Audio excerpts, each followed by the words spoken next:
Oke, bismillahirrahmanirrahim. Assalamualaikum warahmatullahi wabarakatuh.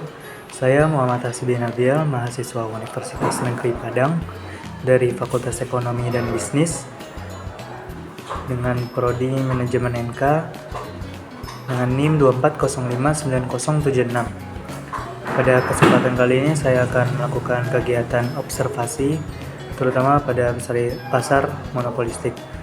Sebelumnya, pasar monopolistik adalah pasar yang memiliki banyak produsen atau penjual yang dimana produk atau jasa tersebut memiliki perbedaan atau diferensiasi produk. Pada kesempatan kali ini saya akan melakukan observasi pada perusahaan Fortuna Guest House yang bergerak dalam bidang perhotelan. Ditunggu video selanjutnya. Oke, sebelumnya Assalamualaikum warahmatullahi wabarakatuh. Sebelumnya perkenalkan, nama saya Muhammad Hasbi Nabil dari prodi Manajemen Universitas Negeri Padang. Pada kesempatan kali ini saya izin bertanya kepada Pak Urmus sebagai pemilik dari Fortuna Guest House. Jadi untuk pertanyaan pertama, apa keunikan dan daya tarik Fortuna Guest House? Mungkin sejarah dikit dulu barangkali ya. Sejarahnya Guest House itu kan dari rumah pribadi. Rumah pribadi karena saya pindah ke Bypass, maka rumah itu tinggal. Jadi karena rumah itu tinggal, timbul pikiran mau dikontrakkan atau mau dibagaimanakan.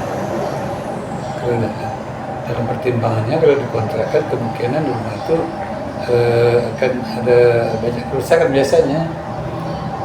Kalau dijual sayang, dan akhirnya disebutkan kita jadikan guest house. Dan bulannya itu cuma kamarnya 9.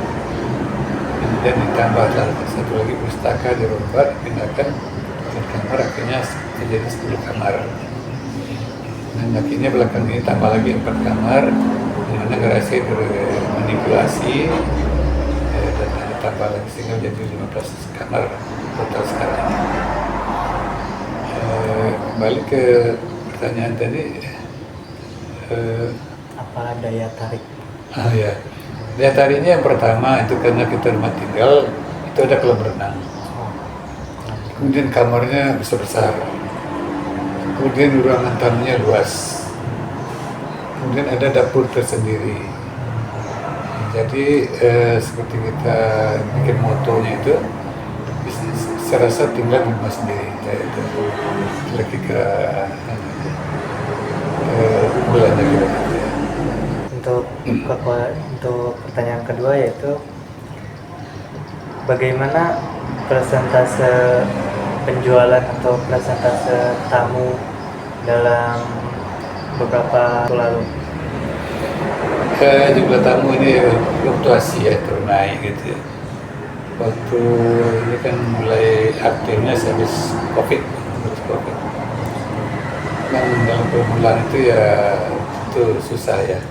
Orang belum kenal segala macam. Kemudian ada yang mulai itu orang dari Persatuan Buruh. Dia bekerja juga di kantor pos.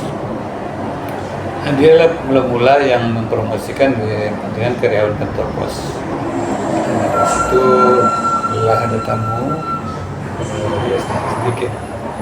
Kemudian bertukar pengelola. Udah 2 kali tukar pengelola, ya terakhir inilah barangkali yang lebih yang lebih kreatif lah, lebih kreatif. Dia masukkan ke Instagram, juga ada salah ke WhatsApp juga ya, sehingga alhamdulillah tambah banyak lah pelanggan. Di samping juga dia promosi ke sekolah-sekolah itu, terutama ke UMP gitu ya. Pengelolaan sekarang ini dan orangnya kreatif dan merasa memiliki gitu. Jadi dia bertanggung jawab akan kemajuan guest house. apakah ketika ada perubahan harga pada kamar-kamar, apakah ada peningkatan atau penurunan pada pengunjung? Oh, justru kita bukan peningkatan ya sebetulnya.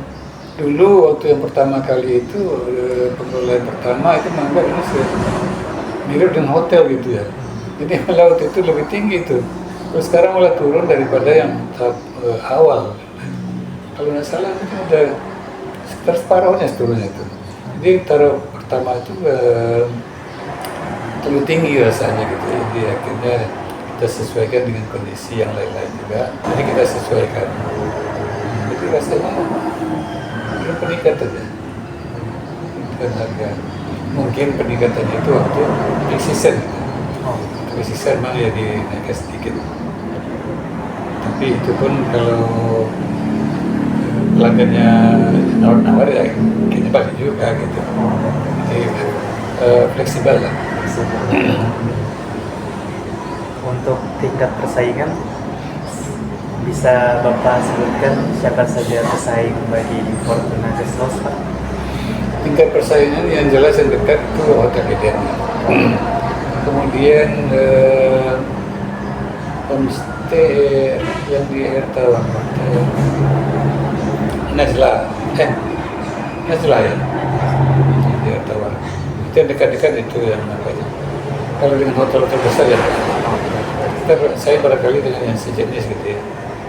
Dan sekarang tuh udah banyak untuk bertumbuh semacam homestay, semacam guest house. Jadi memang sekarang persaingan udah tambah banyak setelah COVID ini, banyak perkembangan itulah rumah-rumah homestay yang sejenis itu. Jadi mas sekarang udah banyak itu persaingan lah. Persaingan. Inovasi apa saja yang sudah dilakukan oleh Fortuna Guest House untuk selalu berada dalam pasar tersebut? Yang pertama inovasinya itu memasukkan ke Traveloka juga ya. Kemudian masukkan ke Instagram yang tadi itu, kemudian masukkan ke WhatsApp juga, kemudian promosi ke sekolah-sekolah juga, ke kantor juga. Mulai sekarang kemudian promosi dari mulut dari tempat yang ada. Jadi barangkali promosi tidak terlalu intensif sekali, agak konservatif gitu.